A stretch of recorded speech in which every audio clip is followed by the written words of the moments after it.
पे नई दिल्ली दिल्ली वासियों को प्रदेश भर को मिलने वाला है? ये पूरे देश को लाभ मिलने वाला है, सिर्फ दिल्ली वासियों को नहीं, क्योंकि लगातार जिस प्रकार से स्वास्थ्य के इंफ्रास्ट्रक्चर को देश भर में बदला है और जो जो कुछ हमको सीखने को मिला पेंडेमिक के दौरान, कोविड-19 के दौरान, उसको क्रियान्वयन में लाया गया।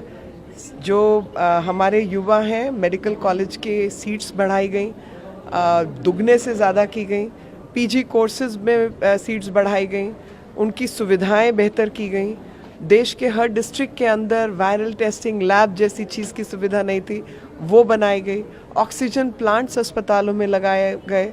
आयुष्मान भारत योजना के तहत 50 करोड़ 55 करोड़ लोगों को कवर किया गया और 27 28 30 करोड़ लोग तो उसमें लाभ उठा चुके हैं। तो लगातार स्वास्थ्य के इंफ्रास्ट्रक्चर की बेहतरी, बजट को बढ़ाने का काम और मूलभूत सुविधाएं लोगों को मिले। यहाँ तक कि वैक्सीन जो 50-50 साल में लोगों को मिलती थी, अब देश अपनी वैक्सीन बनाकर देश की दुनिया की लैब के रूप में भी सामने आ रहा है। तो जो देश ने खास तौर पे स्वास्थ्य के क्षेत्र में बेहतरी की है वो सबके सामने है और फार्मास्यूटिकल से लेकर सर्विस प्रोवाइडिंग की दृष्टि से चारों तरफ जो है वो विकास आगे बढ़ा है। आज आम आदमी जाएगा, आप लोगों की तरफ से किया जाएगा। मुख्यमंत्री ने कहा कि बहुत कठिनाई हो रही है उनको काम करने में और जिस परिस्थिति में काम कर रहे हैं उनको उसमें नोबेल प्राइज मिलना चाहिए। नोबेल प्राइज तो चोर उचक्कों को नहीं दिया जाता और जिन्होंने जल बोर्ड के अंदर घोटाले किए हैं वो लोगों का ध्यान जल बोर्ड के घोटाले से हटाकर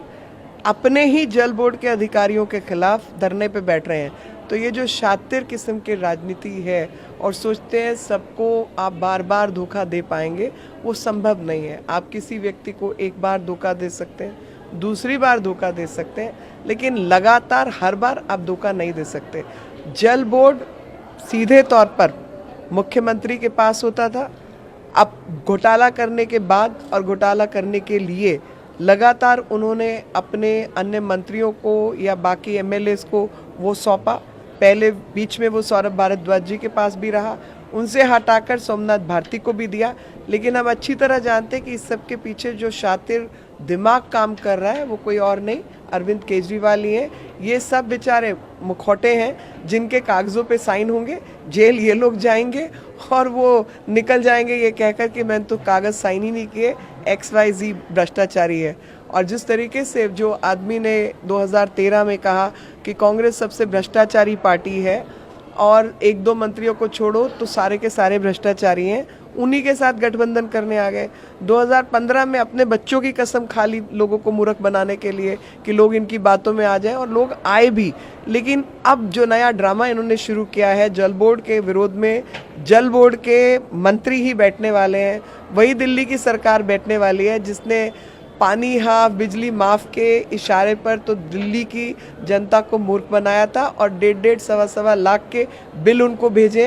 हर महीने का लोगों को बिल नहीं आ रहा जी, स्वेज चार्जेस बढ़े हुए हैं और हम जानते हैं कि कोटला जैसी जगह में क्या हाल है।